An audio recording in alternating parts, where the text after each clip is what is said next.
students, welcome to Learn Capsule YouTube channel. Today topic is trade to territories.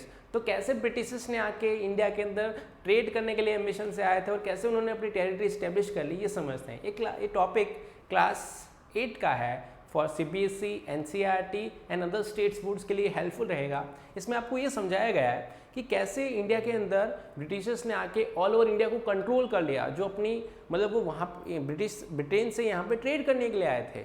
Queen Elizabeth ने यहाँ पे जो उनको परमिशन दी गई, उनको ट्रेड करने की परमिशन दी थी, लेकिन कैसे उन्होंने पूरे ऑल ओवर इंडिया में अपना कंट्रोल कर लिया, कैसे उन्होंने अपनी पूरी गवर्नमेंट इस्टेब्लिश कर ली ना, जैसे कि हमको स्लेव बना दिया उनका, और कैसे उन्होंने हमारे पे किंगडम इस्टेब्लिश कर ली, हम उसको समझते हैं।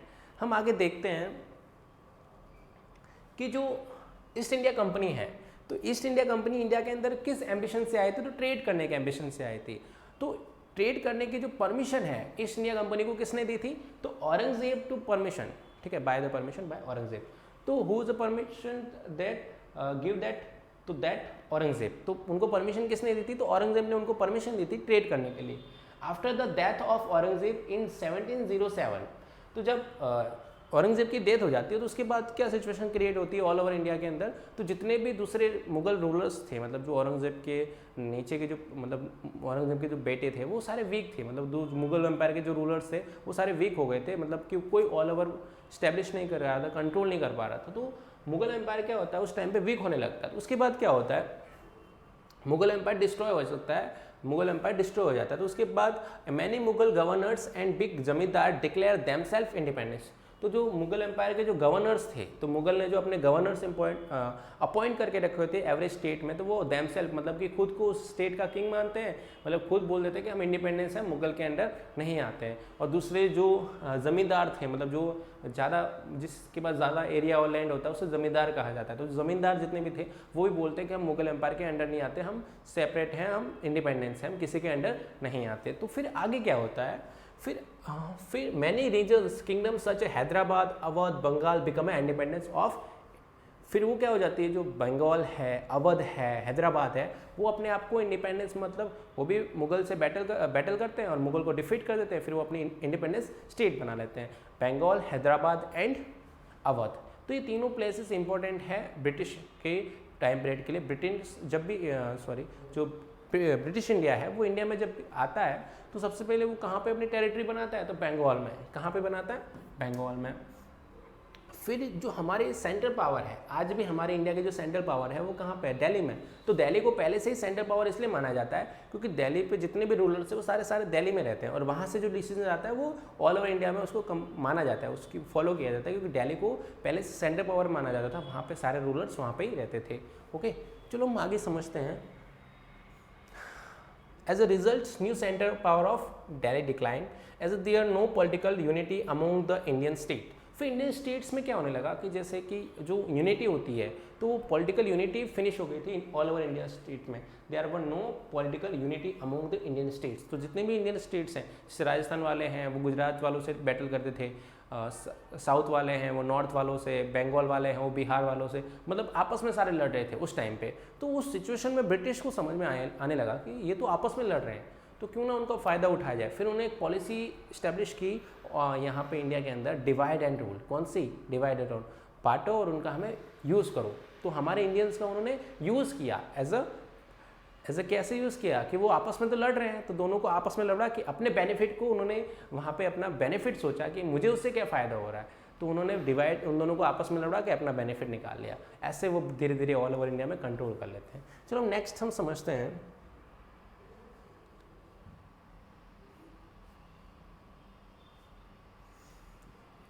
Formation and arrival of the East India company of India. तो कैसे ईस्ट इंडिया कंपनी की फॉर्मेशन होता है, कैसे ईस्ट इंडिया कंपनी इंडिया के अंदर इस्टेब्लिश होती है? The East India Company was formed in 16th century. तो ईस्ट इंडिया कंपनी कब बनाई जाती है? तो 16th सेंचुरी में ईस्ट इंडिया कंपनी को बनाया जाता है। मतलब कि उसका जो फॉर्मेशन है वो किसने किया था? तो क्वीन एलिजाबेथ। किसने किया था ईस्ट इंडिया कंपनी का? By charter granted by Queen Elizabeth the company got the sole right to trade with East. तो कंपनी जो ईस्ट इंडिया कंपनी है वो किस लिए आई थी? वो ईस्ट को, जो इंडिया के अंदर जो स्पाइसेस हैं, जो क्रॉप्स हैं, मतलब जो प्रोडक्शन होता है, कल्टीवेशन होता है, उनको ईस्ट के साथ अपना ट्रेड करने के लिए परमिशन लेना आए थे कि हम यहाँ इंडिया से लेके ईस्ट में जाके आपका हमारे प्रोडक्ट बेचेंगे और जो उससे जो भी हमें जो बेनिफिट होगा उसको हम आपके साथ शेयर करेंगे। तो वहाँ पे क्वीन एलिजाबेथ उनको परमिशन दिलाती है ट्रेड करने के लिए। लेकिन धीरे धीरे कैसे समझो कि धीरे धीरे पूरे ओवरऑल को इंडिया को उन्होंने कंट्रोल कैसे किया। चलो उसी को हम समझते हैं। This no other group in England could compete with the East India Company in India. तो जो ईस्ट इंडिया कंपनी थी ना, तो इंग्लैंड में उसका कोई कंपटीटर नहीं था। मतलब कि जैसे समझो कि आज जैसे कि इंडिया के अंदर कोई कंपनी है जो बहुत अच्छा ट्रेड कर रही है, तो फिर वो जाती है कहीं दूसरे कंट्री में, यूएसए में जाके बोलती है कि आपका प्रोडक्ट हम इंडिया में बेचेंगे और इंडिया का प्रोडक्ट हम यूएसए में बेचेंगे। तो उस तरीके से इंग्लैंड जो है वो वहाँ से, जो ईस्ट इंडिया कंपनी है वो वहाँ से इसलिए आई थी कि वहाँ का प्रोडक्ट यहाँ पे बेचेंगे, आपका प्रोडक्ट हम इंग्लैंड में बेचेंगे ताकि हम ट्रेड कर सकें। तो वो ट्रेड की परमिशन लेने के लिए इंडिया में आते हैं, उनको परमिशन मिल जाती है। उनको कौन परमिशन देता है? तो औरंगजेब। ओके, अब देखो आगे क्या होता है। The company had no rival in Britain, it had to face competition from the other East India companies such the Portuguese East Indian company and Dutch East India Company and France East India Company. तो मतलब कि उनका कोई competitive, England में उनका कोई competitive नहीं था। मतलब इंग्लैंड में ओनली एक ही कंपनी थी, कौन सी? East India company. जो पूरा ब्रिटेन है उसकी एक ही कंपनी थी, कौन सी? East India company. लेकिन दूसरे उसके कॉम्पिटिटर थे, कौन कौन से? पोर्तुगीज, डच एंड फ्रांस, ये सारे उसके कॉम्पिटिटर थे, क्योंकि जो इंडिया के अंदर ट्रेड करने, पहले से इंडिया के अंदर ट्रेड करने के लिए आए थे। जैसे पोर्तुगीज गोवा में आके इस्टेब्लिश हो गए थे, फिर जो हमारे फ्रेंच है वो भी साउथ कोस्टल एरिया में आके इस्टेब्लिश हो गए थे। तो वहाँ पे ये सारे ट्रेड करने के लिए पहले से इंडिया में आ गए थे। पोर्तुगीज है, डच है, ठीक है, फ्रेंच है, ये इंडिया के अंदर पहले से आके इस्टेब्लिश हो गए थे। लेकिन ईस्ट इंडिया कंपनी आती है 16वीं सेंचुरी में इंडिया में ट्रेड करने के लिए। ओके, अब हम समझते हैं कि India at this time was famous for cotton. तो इंडिया जब 16वीं सेंचुरी की बात हो रही है, उस टाइम पे इंडिया के अंदर क्या था? जो बोलती है ना दूसरे कंट्री कि India is a poor country या इंडिया के पास कुछ नहीं था, तो उनको पता ही नहीं है। जब उन्होंने पूरी दुनिया देखी नहीं थी, तब हमारे यहाँ पे लॉर्ड राम ने पूरी एक अयोध्या जो है, या पूरी राम जो भूमि है, जन्मभूमि अयोध्या, वहाँ के अंदर उन्होंने बताया कि हम पहले से सिविलाइजेशन है, जैसे इंडस वैली सिविलाइजेशन है, तो इंडिया पहले से ही ग्रेट है। जो उस दुनिया पूरी सोचती है कि इंडिया पुअर है, उनको पता ही नहीं है कि इंडिया के पास कितने सोर्सेज हैं। तो आपको बता देता हूँ कि 16वीं सेंचुरी में हम क्या क्या प्रोडक्शन करते थे। तो cotton, silk and spices such a pepper, cloves and cardamom and etcetera. मतलब कि अलग अलग जो चीज़ें हैं, तो सबसे ज़्यादा जो सिल्क प्रोडक्शन है, कॉटन प्रोडक्शन है, फिर स्पाइसेस हैं या पेपर है, उसमें हम पूरे ग्रेटेस्ट, मतलब सबसे ज़्यादा जो प्रोडक्शन होता था उसमें इंडिया का बहुत ज़्यादा पार्ट, या मतलब कि इंडिया के पास जो नेसेसरी चीज़ें होती है, प्राइमरी चीज़ें होती है, वो बहुत ज़्यादा लेवल पे थी, तो वहाँ से हम कल्टिवेशन कर सकते थे। ओके, तो इंडिया उस टाइम पे कॉटन, सिल्क और स्पाइसेस का प्रोडक्शन करता था। All the companies went there purchase this commodities which are lead and the increase the prices of goods. तो मतलब कि सारी कंपनियां चाहती थी कि हम इंडिया से जो रॉ मटेरियल खरीदे और उसको थोड़ा प्रोडक्शन करके या थोड़ा मॉडिफिकेशन करके उसको फॉरेन कंट्री में बेचे और थोड़ा ज़्यादा हम बेनिफिट कमाएं उस पर। तो ये सारे उनके मतलब उनकी थिंकिंग थी। तो बहुत सारी कंपनियां ऐसी करती थी कि इंडिया के अंदर सस्ता खरीद लेती थी, फिर फॉरेन में थोड़ा उसको मॉडिफाई करके फिर वहाँ पे अपने मतलब ज़्यादा प्राइस बढ़ा के उसको बेचा करती थी। तो इंडिया के पास बहुत ज़्यादा सोर्सेज थे। तो इंडिया में तो क्या था, मतलब दूध और घी, तो मतलब कि समझो कि हमारे पास इतनी ज़्यादा हाई लेवल पे, मतलब हाई क्वांटिटी में था कि हम पूरे ऑल ओवर इंडिया में, मतलब ऑल ओवर वर्ल्ड में एक्सपोर्ट करते थे। तो दुनिया यहाँ से सारी चीज़ें वो लेके वहाँ पे दुनिया, मतलब दूसरी जितनी भी कंट्री हैं वहाँ पे यहाँ पे ट्रेड करते थे उससे। तो ये सारे लोग क्या चाहते थे, ब्रिटिश इंडिया है, जो पुर्तगीज़ है, वो क्या चाहते थे कि हम उसकी प्राइस राइज बढ़ा के पूरा हम जितना मार्केट है उसको कैप्चर करें, increase the price rise of goods. ठीक है, they are were the fierce battles among this companies to the capture the Indian market. तो वो सभी इंडियन मार्केट को कैप्चर करना चाहते थे, क्योंकि इंडियन मार्केट में क्या था कि जो रॉ मटेरियल है वो बहुत ही सस्ता मिलता था, फिर वो वहाँ पे ट्रेड कर सकते थे, आपस में ट्रेड करके उसमें बहुत ज़्यादा बेनिफिट कमाना चाहते थे। मतलब चलो यहाँ से इंडिया से उन्हें अगर कोई प्रोडक्ट उन्होंने 2 रुपीज़ में लिया, कितने 2 रुपीज़ में, उस टाइम पे तो बहुत ही ईजी होता था। वहीं वो ब्रिटेन में जाके उन्होंने 10 रुपीज़ या 5 रुपीज़ में उस प्रोडक्ट को बेचा, तो उनको बहुत ज़्यादा बेनिफिट होता था, जो इंडिया के अंदर इजीली रॉ मटेरियल अवेलेबल थे। ओके, तो उस तरीके से वो इंडियन मार्केट को कैप्चर करने के लिए आपस में बहुत ही कंपटीशन था। पोर्तुगीज, फ्रेंच, डच एंड हमारे जो जो ब्रिटिश इंडिया है या जो ईस्ट इंडिया है उनके बीच में आपस में बहुत ज़्यादा कॉम्पिटिशन होता था. Okay, the various East India Company also began to fortify their settlement this crowd in team the confident with the local rulers. तो क्या करते, ब्रिटिश इंडिया ने क्या किया इंडिया में आके, तो पहले जो लोकल रूलर्स थे उनको अपना फ्रेंड बनाया, मतलब कि लोकल रूलर्स के सपोर्ट में आए, मतलब कि हम तो यहाँ पे ट्रेड करने के लिए आए, एक उन्होंने अपना एक ट्रेड करने के लिए एक बनाया होगा, जैसे गोदाम जैसा कुछ भी बना कि वहाँ पे उनके लोकल लीडर के साथ कनेक्टिविटी बनाया कि हम तो ट्रेड करने के लिए आए, आप हमें सपोर्ट करो, मैं भी आपको सपोर्ट करूँगा. ठीक है, तो ऐसे ही मतलब कि उन्होंने क्या किया, उसको जो रूलर्स को आपस में लड़ा के वहाँ पे उन्होंने बेनिफिट निकालना शुरू किया. मतलब वो क्या करते हैं, डिवाइड करते हैं, इन दोनों को डिवाइड करवाते हैं और अपना बेनिफिट निकाल लेते हैं. फिर आगे क्या होता है, East India Company in Bengal. देखो ये तो पूरा ऑल ओवर इंडिया की बात है कि धीरे धीरे वो टेरिटरीज बनाते हैं. सबसे पहले वो सूरत के अंदर अपनी टेरिटरी बनाते हैं, फिर बंगाल में जाते हैं हुगली रिवर के पास, फिर नागपुर, फिर महाराष्ट्र, फिर मद्रास, फिर दिल्ली. मतलब कि ऑल ओवर इंडिया में धीरे धीरे वो अपनी टेरिटरी बनाना स्टार्ट कर देते हैं. धीरे धीरे एक एक अलग मतलब अलग अलग प्लेसेस पे अपनी टेरिटरीज बनाते हैं ताकि वो अच्छे से ट्रेड कर सकते हैं. और ऑल ओवर इंडिया के अंदर उन्होंने एक छोटी मोटी अपनी टेरिटरी बना के रखी होती है. ठीक है, साउथ टू नॉर्थ पूरा कंट्रोल करना स्टार्ट, धीरे धीरे उन्होंने कंट्रोल करना स्टार्ट कर लेते हैं. अब देखो वो कब जाते हैं, फिर East India Company in Bengal, तो वो कहाँ जाते हैं, बंगाल के अंदर जाते हैं. The company setup the first factory on the banks of the river in Hooghly river. तो कहाँ पे, बंगाल के अंदर जो हुगली रिवर है वहाँ पे 1651 में वहाँ पे हुगली रिवर पे वो अपनी फर्स्ट कंपनी स्टैब्लिश करते हैं बंगाल के अंदर. कहाँ पे, बंगाल के अंदर.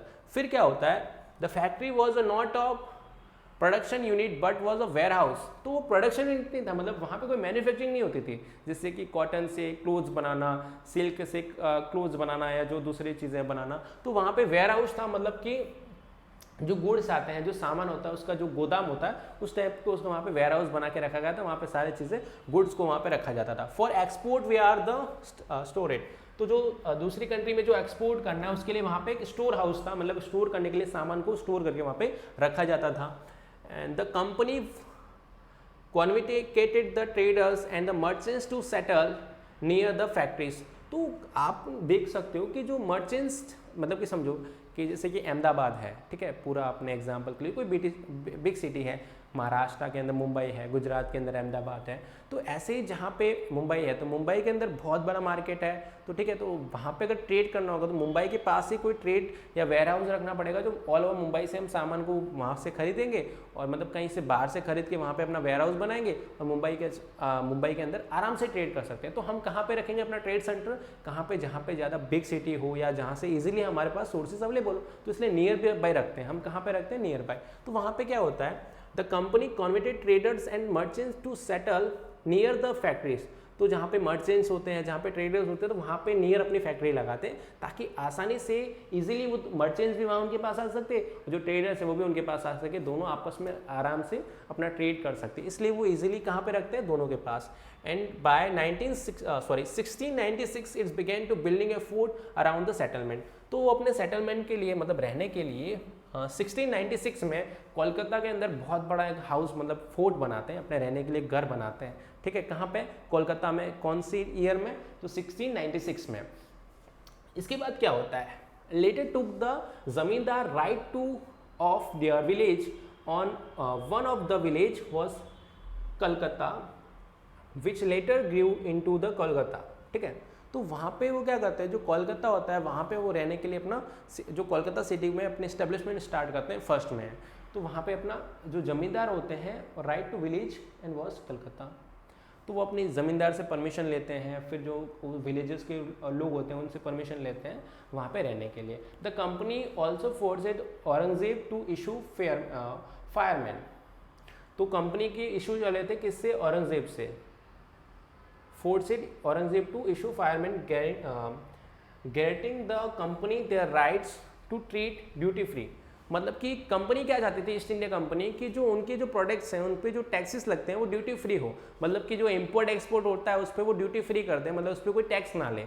तो औरंगजेब से उनके पहले इशू चल रहा था, किससे, औरंगजेब से. अब देखो आगे क्या होता है कि कंपनी का इशू औरंगजेब से चल रहा है और कंपनी कहाँ पे स्टैब्लिश करती है, बंगाल के अंदर. बंगाल के नवाब होते हैं सिराजुद्दौला. कौन होते हैं, सिराजुद्दौला. तो अब क्या होता है आगे देखो, the officials of the company who carried out private trade refuse to pay the duty to the government with result in the huge loss of revenue. तो क्या होता है कि जो कंपनी है वो गवर्नमेंट को टैक्स ड्यूटी नहीं देती है, गवर्नमेंट को टैक्स नहीं देती है, जो मुगल एम्पायर जो स्टेब्लिश होता है, तो उससे क्या होता है गवर्नमेंट को बहुत मतलब कि जो वहाँ जो ब्रिटिश ये जो होते हैं कंपनी उसको बहुत ज़्यादा नुकसान होता है, ह्यूज लॉस होता है, क्योंकि कंपनी ब्रिटेन की जो मुगल एम्पायर के रूलर उनकी बात भी नहीं मान रही थी, और दूसरे जो ट्रेडर्स जो दूसरे जो स्टेट के लोग हैं उनको भी अपना टैक्स नहीं दे रही थी। मतलब वो क्या चाहते थे अपने जो प्रोडक्ट्स हैं उस पर टैक्स फ्री हो, मतलब कि उस पर वो कोई टैक्स ही नहीं देना चाहती थी, तो इससे गवर्नमेंट का बहुत ज़्यादा नुकसान हो रहा था। अब नेक्स्ट हम समझते हैं कि उसके बाद क्या होता है। तो उसके बाद एक सिचुएशन क्रिएट होती है, मतलब कि जो ब्रिटिश इंडिया है वो बहुत ज़्यादा अपने इफेक्टिव रूल्स को इफेक्ट करने लगती है, या ब्रिटिश इंडिया क्या करती है कि वो किसी भी रूलर्स की बात ही नहीं मानती है। तो फिर रूलर सोचते हैं कि ये तो बहुत ज़्यादा कर रहा है, मतलब बाहर से आया है ट्रेड करने के लिए और आपको टैक्स भी नहीं दे रहा है, रेवेन्यू भी नहीं दे रहा है, ठीक है, अपने वो मुनाफा भी कमा रहा है, अच्छा खासा पैसा कमा रहा है, और हमें उसमें कोई पार्टिसिपेट ही नहीं दे रहा है। हमने उसको ट्रेड करने की परमिशन दी और हमें उस जो टैक्स है रेवेन्यू है उसमें हमें पार्ट नहीं दे रहे हैं, हमें हिस्सा नहीं दे रहे हैं, तो वो तो बहुत ज़्यादा हो रहा था। ब्रिटिश इंडिया क्या कर रही थी, उनको किसी भी चीज़ में उनको इंक्लूडिंग कर ही नहीं रही थी, टैक्स भी नहीं दे रही थी, उनकी बात ही नहीं मान रही, ठीक है, ऐसे इग्नोर करना होता है ऐसे। तो चलो हम समझते हैं कि उसके बाद क्या होता है। फिर उसके बाद एक बैटल होती है। चलो अब किसी की दो लोगों की झगड़ा हो रहा है, उसके बाद बैटल ही होगी ना, सीधी सी बात है। तो उनकी एक बैटल होती है जो वर्ल्ड फेमस है, बैटल ऑफ प्लासी। तो बैटल ऑफ प्लासी कब होती है, तो 23 जून 1757 कब होती है, 23 जून 1757 में एक बैटल होती है, बैटल ऑफ प्लासी। तो बैटल ऑफ प्लासी क्या है मैं आपको समझा देता हूँ। तो बैटल ऑफ प्लासी इसमें इंसिडेंट ये हुआ था कि जो बंगाल के अंदर ये जो वेयर हाउस बनाते हैं, तो उस वेयर हाउस को सिराजुद्दीन दौला क्या करते हैं, बंद करवा देते हैं, उस वेयर हाउस को क्लोज करवा देते हैं। फिर सिराजुद्दीन दौला और जो ब्रिटिश इंडिया उसकी आपस में कभी मतलब कि आपस में कभी बनती नहीं थी, तो उन दोनों को पहले से बैटल चल ही रही थी, क्योंकि वो उसके ब्रिटिश इंडिया के सपोर्ट में नहीं थे, सिराजुद्दीन उसके अगेंस्ट थे। तो सिराजुद्दीन जो दौला थे उन्होंने बोला कि आप अगर यहाँ पे ट्रेड करते हो तो आपको मुझे अपनी एक्साइज ड्यूटी देनी होगी, आपको हमें टैक्स रेवेन्यू टैक्स देना पड़ेगा। तो ब्रिटिश इंडिया तो टैक्स देने से मना कर रही थी। फिर सिराजुद्दीन बोलते हैं कि आपको मैं बंगाल के अंदर ट्रेड करने की परमिशन नहीं देता हूँ। फिर वो वेयर हाउस को क्लोज करवा देते थे, उसको सील करवा देते थे। फिर उसके बाद क्या होता है देखो, the company wanted to puppet ruler for Bengal who would allow officials trade duty free in Bengal. तो वो क्या चाहते थे, बंगाल के अंदर भी ड्यूटी फ्री मतलब टैक्स फ्री, हमें उस पर कोई टैक्स ना देना पड़े। तो वो क्या उस परमिशन मांगने गए थे कि हमें भी बंगाल के अंदर ट्रेड टैक्स फ्री या ट्रेड ड्यूटी फ्री बंगाल के अंदर जो भी हम ट्रेड करेंगे उस पर हम कोई भी टैक्सेस नहीं देंगे। फिर देखो क्या होता है, when Sirajuddin Daula asked the company to stop fortifications and pay the revenue, मतलब कि आपको जो आप ट्रेड करते हो, जो आप रेवेन्यू कमाते हो, उसका हमें पे करना ही पड़ेगा। आपको जो आप अगर ट्रेड कर रहे हो बंगाल के अंदर तो उसका जो रेवेन्यू जनरेट होता है उससे हमें आपको टैक्स देना ही पड़ेगा। The company refused to accept his demand, तो कंपनी उसको रिफ्यूज़ कर देती है, मतलब मना कर देती है कि हम आपको टैक्सेस नहीं देंगे। तो सिराजुद्दीन दौला तो बंगाल के नवाब थे, तो बंगाल के नवाब को जब मना बोला जाता है बंगाल के नवाब को गुस्सा आता है। उसके बाद वो बैटल होती है, कौन सी, बैटल ऑफ प्लासी। तो बैटल ऑफ प्लासी में क्या समझाया गया है कि बैटल ऑफ प्लासी जो हुई उसका रीज़न ये था कि जो बंगाल के अंदर वो रेवेन्यू भी उनके साथ शेयर नहीं कर रहे थे और जो ट्रेड भी कर रहे थे और वहाँ पे अपना वेयर हाउस भी बना रहे थे। तो सिराजुद्दीन दौला ने सोचा कि ये तो बाहर से आके इतना ज़्यादा मतलब कि पावर क्यों कर रहे थे। तो Sirajuddin Daula the first ruler against to battle British India, जो ब्रिटिश इंडिया है उससे बैटल करते हैं।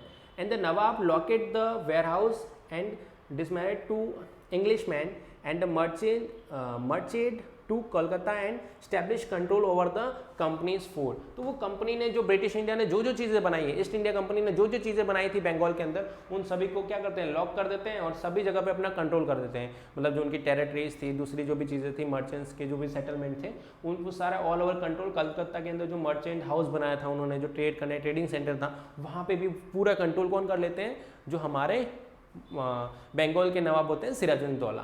ठीक है, तो सिराजुद्दीन दौला और ब्रिटिश इंडिया के बीच में बैटल हो जाती है, बैटल ऑफ प्लासी। तो बैटल ऑफ प्लासी में क्या होता है उसको समझते हैं। तो जो बैटल ऑफ प्लासी है, the company set to enforcement from the Madras under the, अब कंपनी किसको बेचती है, तो जो ब्रिटिश इंडिया कंपनी है वो बेचती है रॉबर्ट क्लाइव को। किसको बेचती है, बैटल करने के लिए। तो रॉबर्ट क्लाइव कहाँ के गवर्नर होते हैं उस टाइम पे, उनके पास कौन सी टेरिटरी होती है, तो जो मद्रास की टेरिटरी होती है वो रॉबर्ट क्लाइव के पास होती है। तो रॉबर्ट क्लाइव रॉबर्ट क्लाइव को बैटल करने के लिए भेजते हैं बंगाल। बंगाल में जो Sirajuddaula versus East India Company से कौन आता है, तो रॉबर्ट क्लाइव, और बंगाल के नवाब कौन होते हैं, तो सिराजुद्दौला। तो दोनों के बीच में बैटल होती है। The battle of Plassey was fought in 1757। Mir Jafar, one of the commander of the nawab, betrayed the nawab by not participating in the war. तो फिर क्या करते हैं, ये ब्रिटिश वाले बहुत ही होशियार थे, तो उन्होंने सोचा कि हम अगर बंगाल के नवाब से बैटल करेंगे तो हम डिफीट हो जाएंगे ना।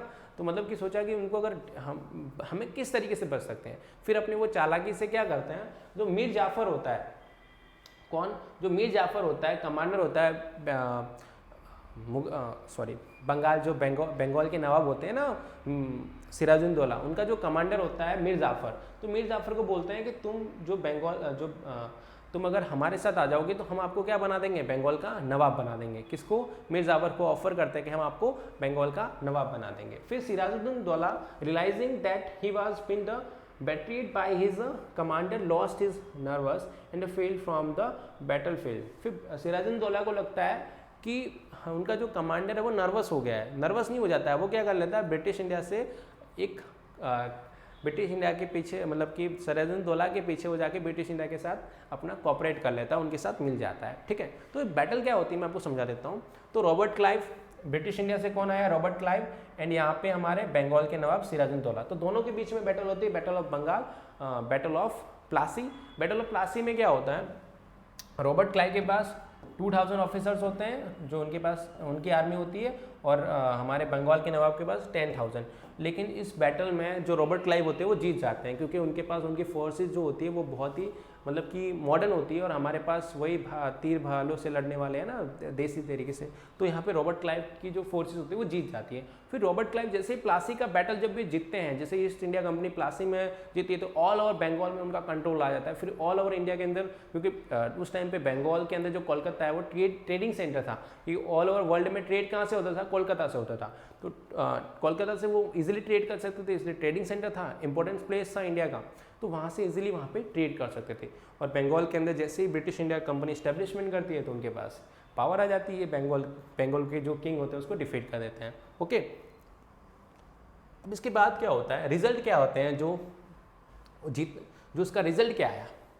The battle was won by the British. Sirajuddaulah was killed in the battle and Mir Jafar was made of nawab of Bengal. तो जैसे ही मैंने आपको समझाया था ना कि इसको ऑफर करते हैं ब्रिटिश इंडिया कि मीर जाफर को बोलते हैं कि आप हमारे सपोर्ट में आ जाओ, हम आपको बंगाल का नवाब बना देंगे। तो फिर वो बैटल में सिराजुद्दौला की डेथ हो जाती है, उसके बाद मीर जाफर को बंगाल का न्यू नवाब बनाया जाता है। तो पहले वो जो मीर जाफर होता है वो किससे मिल जाता है, ब्रिटिश इंडिया से, उनसे ना उनके साथ मिली भगत होती है दोनों की। फिर उसको सिराजुद्दौला को मार देते हैं और मीर जाफर को बंगाल का किंग नवाब बना देते हैं। Okay, the battle marked the first major victory for the company. It was now able to trade duty free in Bengal.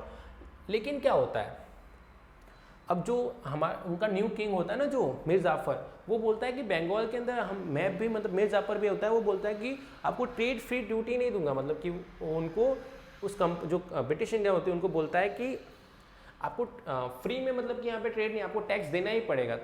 मतलब अगर आप 10% ले रहे हो तो उसकी जगह पे आप 5% दे दो या 6%, लेकिन ट्रेड तो देना ही पड़ेगा। मीर जाफर भी उनकी बात नहीं मानता है, ठीक है, मीर जाफर भी उनकी बात नहीं मानता है। The profit earned from the trade they are used by British increase their military power. फिर क्या होता है, फिर ब्रिटिश इंडिया क्या करती है, मीर जाफर को बोलती है कि हम तो आपको टैक्सेस नहीं देंगे। फिर जो यहाँ से जो बंगाल से जो रेवेन्यू जनरेट होता है, जो रेवेन्यू जनरेशन होता है, वो क्या करती है, अपनी मिलिट्री पावर में इंक्रीज द मिलिट्री पावर। उनकी मिलिट्री पावर बहुत ही स्ट्रांग बनाती है। इंडिया के जो लोग होते हैं वो भी उनके साथ कनेक्ट हो जाते हैं। ओके, इसके बाद क्या होता है, इसके बाद एक और बैटल होती है। अब ये बैटल क्यों हुई, क्योंकि बंगाल में जैसे ही ब्रिटिश इंडिया एस्टैब्लिश कर लेती है तो ऑल ओवर इंडिया में उनका कंट्रोल मतलब नहीं होता है, खाली बंगाल में होता है। तो बंगाल तो उस टाइम पे सेंटर था। फिर दूसरे जितने भी रूलर्स थे उनको भी समझ में आया कि ब्रिटिश इंडिया है जो बाहर से आके हमारे अंदर आके रूल करने लगी, हमें तो आपस में डिवाइड करके। फिर क्या होता है, तो जो अवध के रूलर होते हैं, बंगाल के जो रूलर होते हैं, मीर जाफर, ठीक है, मीर जाफर को हटा के मीर कासिम को बंगाल का न्यू नवाब बना देते हैं। तो फिर मीर जाफर भी उनसे मतलब कि थोड़ा अगर मीर जाफ़र भी उनसे नाराज़ हो जाता है तो यहाँ पे मीर जाफ़र भी उनके अगेंस्ट हो जाता है। फिर अवध के जो रूलर होते हैं, अवध मतलब कि जो यूपी है उसको अवध बोलते हैं, यूपी वाला जो पार्ट है, ठीक है, तो वो भी उसके अगेंस्ट हो जाते हैं। तो सारे अपने उनके अगेंस्ट हो जाते हैं, अवध वाले, मद्रास वाले, राजस्थान वाले, गुजरात वाले। तो फिर एक और बैटल होती है, बैटल ऑफ बक्सर। तो बैटल ऑफ बक्सर कब होती है? तो 23 अक्टूबर 1764 में बैटल ऑफ बक्सर होती है। किन दोनों के बीच में होती है बैटल ऑफ बक्सर? तो East India Company versus all over India के जितने भी रूलर्स होते हैं, अवध, बंगाल, हैदराबाद, ठीक है, और जहाँ दूसरे जितने भी राजपूत हैं, तोमर राजपूत हैं, सारे लोग अपने एक साथ मिल के आ जाते हैं ब्रिटिश के अगेंस्ट बैटल करने के लिए।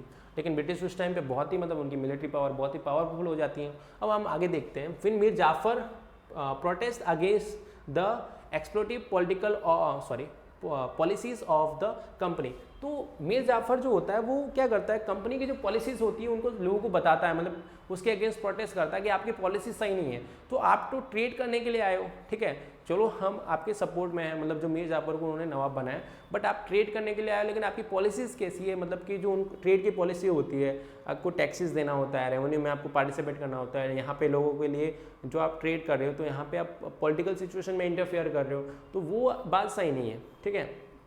फिर इसके बाद कौन उसके अगेंस्ट हो जाता है? मीर जाफ़र। फिर and Mir Qasim was made the nawab of Bengal.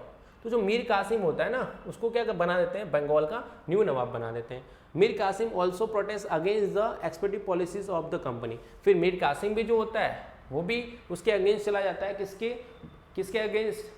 East India company के, क्योंकि ईस्ट इंडिया की कंपनी की पॉलिसीज ही ऐसी थी, डिवाइड एंड रूल, यहाँ पे लोगों को हार्म करना, इफेक्ट करना, लोगों से मतलब कि जो पुअर पर्सन उनको टैक्सेस ज़्यादा, हर एक चीज़ में टैक्सेस लगाना। जब बंगाल के अंदर उन्होंने स्टैब्लिश किया तो जो रेवेन्यू का जो होता है टैक्सेस को बहुत ज़्यादा बढ़ा दिया, लोगों को बहुत ज़्यादा हार्म किया, बहुत ज़्यादा इफेक्ट किया, तो ब्रिटिश इतना परेशान करते थे लोगों को, ठीक है। तो यहाँ पर जो भी हमारे इंडियन रूलर्स थे उन्होंने बोला कि आपकी पॉलिसी सही नहीं है, हम आपके साथ सपोर्ट में नहीं आते हैं, हम तो आपके अगेंस्ट में हो जाते हैं। तो जितने भी लीडर्स थे सारे उनके अगेंस्ट में हो गए। अब क्या होता है? The battle of Buxar was fought between the nawab and the company as forces. तो इसके बाद क्या होता है, जो नवाब होते हैं और बंगाल के जो दोनों नवाब थे, मीर कासिम और मीर जाफ़र, तो दोनों उसकी कंपनी के अगेंस्ट हो गए थे। कौन सी कंपनी? ब्रिटिश इंडिया, जो हमारी ईस्ट इंडिया कंपनी है उसके against. The nawab and his alliance were the defeated in the battle. तो जो दोनों नवाब और अलायंस, मतलब कि जो तोमरा राजपूत होते हैं, दूसरे जितने भी लोग हैं, वो दोनों अलायंस करते हैं अपने साथ, and defeated in the battle. तो वो दोनों सोचते हैं कि हम दोनों अलायंस करके ब्रिटिश इंडिया को डिफीट कर देंगे, जो ईस्ट इंडिया कंपनी उसको डिफीट करेंगे। Mir Jafar was again the nawab of Bengal. फिर मीर जाफ़र को वापस बंगाल का नवाब बनाया जाता है। ही हैड टू पे rest 5 lakh per month, every month उसको 5 लाख रुपीज़ दिए जाते हैं, ठीक है। अब देखो ये पूरी सिचुएशन कौन? ब्रिटिश इंडिया क्रिएट कर रही है, मतलब ऐसे कि थोड़ा उसको समझा दिया जाए, समझा बुझा के हम कैसे भी कंट्रोल कर ले, लेकिन ये दोनों मानते नहीं हैं। जो नवाब बंगाल के होते हैं वो दोनों मानते नहीं हैं, वो ब्रिटिश इंडिया ये सारे उनको मतलब कि थोड़ा लालच दे रही थी उनको, ठीक है। फिर आगे क्या होता है? फिर आगे देखो ये बैटल ऑफ बक्सर का जो ग्राउंड है, बक्सर जो हरियाणा में है ना, हरियाणा के पास, पानीपत के पास, तो जो ये ग्राउंड है वहाँ पे ये बैटल का पूरा आपको दिखाया जाता है। देखो बैटल में कितने लोग हैं ब्रिटिश इंडिया के, और बैटल हो रही है दोनों के बीच में, है ना, नवाब और ब्रिटिश इंडिया के बीच में। The battle later prevent the way to their granting of the diwani revenue collecting the right to Bengal and Bihar and Odisha to the company. फिर कंपनी क्या चाहती है कि अपने जो राइट हैं बंगाल, बिहार, ओडिशा और ऑल ओवर पूरे इंडिया के अंदर इस्टेब्लिशमेंट करें। तो फिर क्या होता है, जो सारे इंडिया के लोग होते हैं वो बैटल ऑफ जो बक्सर होती है उसमें जो ऑल ओवर इंडिया के जितने भी लोग हैं, जितने भी इंडियंस हैं, India versus East India company, ठीक है, जो ईस्ट इंडिया कंपनी होती है